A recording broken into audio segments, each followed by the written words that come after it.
జిల్లా కేంద్రాల్లో ప్రతి సోమవారం ఎంతో ప్రతిష్టాత్మకంగా ప్రజావాణి కార్యక్రమాన్ని నిర్వహిస్తున్నారు కలెక్టర్లు. తమ గోడు వెళ్లబోసుకునేందుకు ఆయా మండలాలు, పట్టణాలు, నగరాల నుండి ఈ కార్యక్రమానికి వస్తున్నారు బాధితులు. ఎన్నో వ్యయ ప్రయాసాలు కోర్చి జిల్లా కేంద్రానికి వచ్చిన బాధితులకు న్యాయం జరగడం లేదన్న విమర్శలు వినిపిస్తున్నాయి.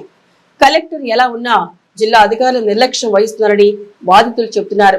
ప్రజావాణికి వచ్చామా, టైంపాస్ చేశామా, వెళ్లామా అన్నట్లుగా వ్యవహరిస్తున్నారు. ఇందుకు కరీంనగర్లోని ప్రజావాణి కార్యక్రమమే నిదర్శనం. ఇదిగో వీరిని చూడండి. వీరంతా జిల్లా స్థాయి అధికారులు. బాస్ జిల్లా కలెక్టర్ బాధితుల నుండి ఫిర్యాదులు స్వీకరిస్తుంటే వీరు మాత్రం దర్జాగా ఫోన్లో వాట్సాప్ చాట్స్, ఫ్యామిలీ ఫోటోలు చూస్తూ కాలక్షేపం చేస్తున్నారు. ఇది కరీంనగర్ కలెక్టరేట్ ఆడిటోరియంలోని ప్రజావాణిలోని దృశ్యాలు.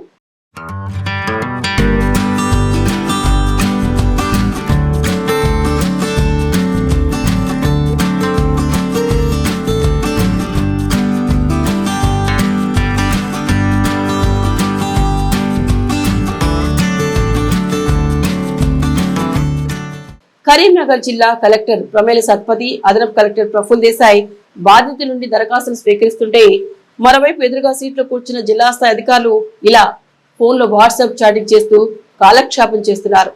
జిల్లా కలెక్టర్, అదనపు కలెక్టర్ స్వీకరిస్తున్న దరఖాస్తులు, వాటి పురోగతిపై ఏం మాత్రం ధ్యాస లేకుండా అధికారులు టైం పాస్ చేయడం నిర్లక్ష్యానికి అద్దం పడుతోంది.